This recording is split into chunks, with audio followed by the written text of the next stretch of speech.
बड़ी निर्मल की जय, बनताती दरबार की जय, श्री नगरी निवासी भगवान की, बोलो श्री स्वामी जी महाराज की, बोलो श्री बाबा जी महाराज की।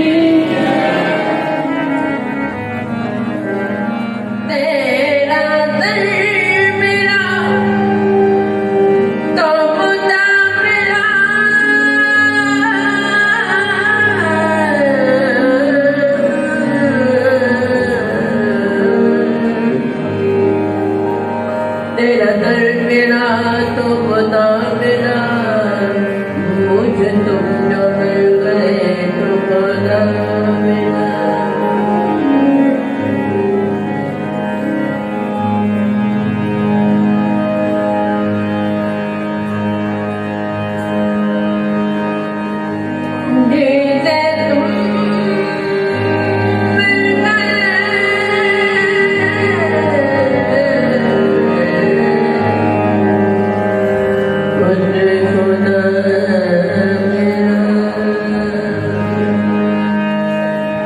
जो तुम्हारी जोत जो मैं होगा,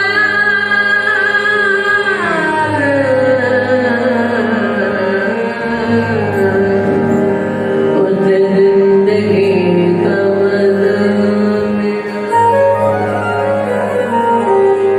उस जिंदगी का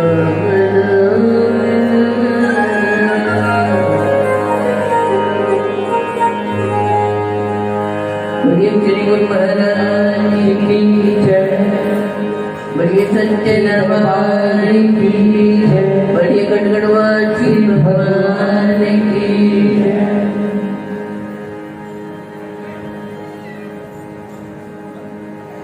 तो बड़ी खुशी की घड़ियां हैं,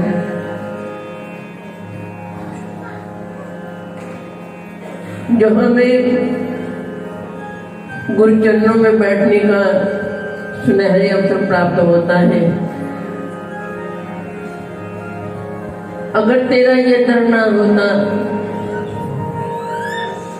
तो मेरा जीवन न जाने कहाँ खोया और बिखरा हुआ होता।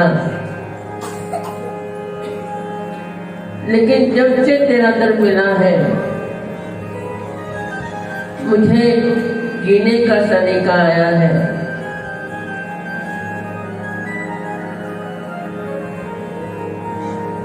कि मेरा जीवन और आप कहाँ, आप और कहाँ मैं एक छोटा सा जरा, छोटा सा तिनका, तो कहाँ आप हो। न जाने कौन से जन्म के संस्कार उदय हुए जो मुझे आपकी शरण प्राप्त हुई। तो जब खुश नसीबी से शरण प्राप्त होती है तो फिर जीव का धर्म क्या होता है कि अपनी बिछड़ी हुई आत्मा को, अपनी टूटी हुई आत्मा को, अपने बिखरे हुए जीवन को फिर से एकत्रित करके उन चरणों के अंदर जोड़ देना। तो उनके चरणों के साथ जुड़ने के लिए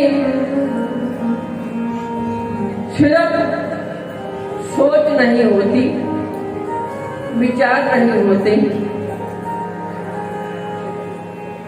उस सोच को, उन विचारों को शोधन करके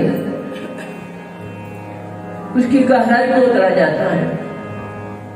जो जीव अपने आप को जोड़ करके उस गहराई में उतरता है, फिर उसके अंदर एक प्रभु प्रेम की चिंगारी पैदा होती है। तो उसे एहसास होता है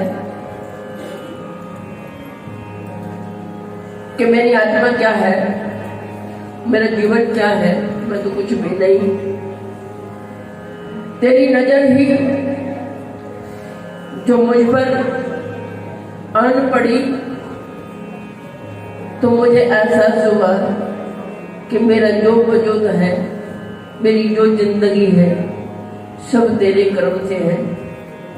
तेरा कर्म ना होता तो आज तेरा दर ना होता, तेरी शरण ना होती, तेरी प्रीत ना होती, तेरी मोहब्बत ना होती। तो जब ऐसा सजागृत हो तो उसको अध्यात्मवाद के अंदर ले जाना भी जीव का अपना कर्म होता है। बच्चे को सिखाते हैं ना कि ऐसे ग्रास को पकड़ना है, ऐसे वस्तु को पकड़ना है, ऐसे उसका अपमान करना है, ऐसे उसको वहां से उठाकर इधर उधर रखना है, तो सिखाया जाता है। तो जब वो सीख जाता है तो फिर उसका धर्म बनता है कि मैं उसके अंदर चलूं। बचपन एक नादान होता है और जब जीव बड़ा हो जाता है तब उसको अपने जीवन की समझ आती है। तो ये संस्कार माता पिता के सानिध्य में उनकी मोहब्बत के द्वारा, उनकी आसक्ति के द्वारा, उनके विचारों के द्वारा बच्चों के संस्कार जागृत होते हैं। कई बच्चे शैतान होते हैं, वो संस्कार क्यों? कहते जब जीव पैदा होता है तो संस्कार माता के साथ उसका हर पल हर क्षण धड़कन माता के साथ जुड़ी हुई होती है। तो जो भाव माता के अंदर उत्पन्न होते हैं तो वही संस्कार बच्चों के बनते हैं। इसलिए बुजुर्ग कहते हैं ना कि तुम अच्छा सोचा करो, अच्छा विचारा करो, ताकि बच्चे को अच्छे संस्कार दे। तो फिर जब बच्चा पैदा होता है तो सबसे पहले किसका नाम रखते हो? परमात्मा का नाम उसकी ज़ुबान पर रखते हो कि तेरा जीना, तेरा आना परमात्मा के कर्म से है। सदैव इस नाम के साथ जुड़े रहना। ये आगाज जिंदगी का ये पल है, तो पहले ही उसके नाम को रस बना करके उसके हलक से उतारा जाता है, फिर बाकी रस जो है वो पान कराए जाते हैं। ये भूल जाता है, बच्चा नादान होता है, भूल जाता है। लेकिन जो संस्कारी घर के अंदर बच्चे पैदा होते हैं तो जन्म लेते ही नाम रखा जाता है और फिर कहा जाता है, मत्था टेक, उनको सजदा करवाया जाता है। भगवान के नाम का एक ऊर्जा जो है, एक ओरा जो है वो लेकर के उसको मस्तक पे रखा जाता है। तो इसी तरह जैसे जैसे वो देखता है वैसे वैसे वो करता चला जाता है। तो वही उसके शुभ संस्कार बन जाते हैं। वो भी एक दिन भक्त सेवादार बन जाता है। और फिर उसके आगे जो है नई क्लास होती है मोहब्बत की, उसका भी प्रेम प्रभु चरणों के अंदर होने लगता है। तो वो प्रेम बुलंदियों पर जब आता है, जब जीव बड़ा हो जाता है, वो एक नए उस लाइफ के अंदर कदम को बढ़ाता है और उसके साथ अध्यात्म की लाइफ के अंदर भी कदम बढ़ाना अनिवार्य है। भक्त का जो वो है प्रभु के चरणों का प्रेम। आज प्रभु के चरणों के प्रेम के साथ आप उनके चरणों के अंदर बैठे हैं तो तहे दिल की आवाज के साथ प्रभु के चरणों के अंदर यही प्रयास करनी है। जब जब भी तुम्हें मौका मिले, जब भी तुम्हें समय मिले, तो उसको ध्यान में रख करके और अपने अंतर्निहित उनका तस्वर बढ़ा करके और अपने प्रतियों को उनके चरणों के अंदर रख करके अंतर आवाज के साथ ये कहना है। क्या कहना है? आइए हम आनंद लेते हैं इस भावों को उनके चरणों के अंदर ऐसे ही तरह है।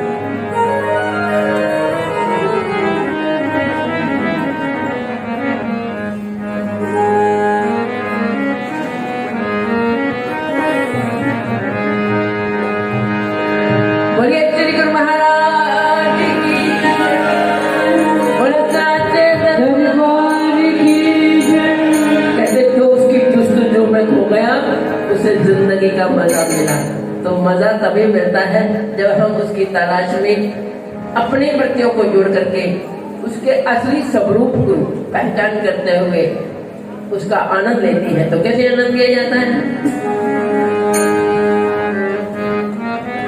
अभी तारीफ देखें, मेरे मन मोहना